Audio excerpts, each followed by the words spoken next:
As I promised, I tried to record the process of the clay projects. If this is your first video here on my channel, hi, I'm Carol. I'm a digital artist who just recently decided to try something 100% out of my comfort zone, which is working with clay.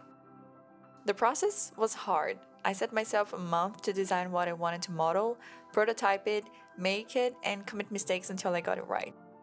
I also had to add them to my shop for a fall update. So, I would be lying if I said I was not worried or stressed, but it was worth it.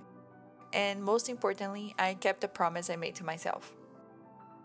During the whole month, I was looking back at my own journey, and it really made me think. After I graduated engineering school, I felt a hole that I desperately needed to fill. I was very anxious because working as an engineer was not fulfilling as I expected it to be. I loved the profession, but I wasn't happy. When I looked around me, the world didn't stop. Everyone seemed to have their own thing figured out. It was easy to feel lost. I certainly did for longer than I would wish for. I always heard people saying, you should do this or do that to be successful, to be happy. It's easy to speak for us and for everybody else, as if all of us have the same voice, the same shape, the same thoughts. I wonder if it's a sense of community or just the convenience to put everyone in the same box. It's a mistake that we are all guilty of. In my very limited point of view, out there it seems like everyone has the magic key to success, happiness, love, self-awareness. It's so loud. If I can do everything by just having the willpower, why can't I just do it? Why do I feel miserable? It was a very hard pill to swallow for a while until I realized that not everything was meant for me. I personally have a very hard time when I cannot do or deal with something.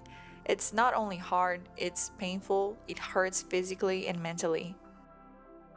But understanding that I'm a singular human being with a plural interest doesn't mean that I can do everything that other people can do. I have my own limitations, my own strength and weakness, my own voice. I see we're all in different boxes doing our own thing. We might sometimes stick our heads out, share, help, or learn from other people in the other boxes, but we cannot fit all in one box, stick to one single rule of how things work, because again, there's a lot of boxes out there that we don't know what's inside. It's only a small portion of us that we can share. Most of who we are and what we know is within our own heads.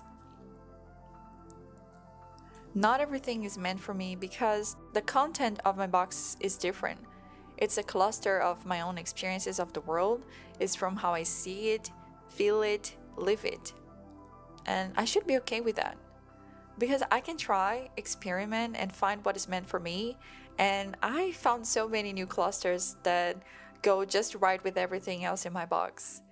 And the one that doesn't make sense anymore, I let go. I am really grateful for all the experience memory has brought with it.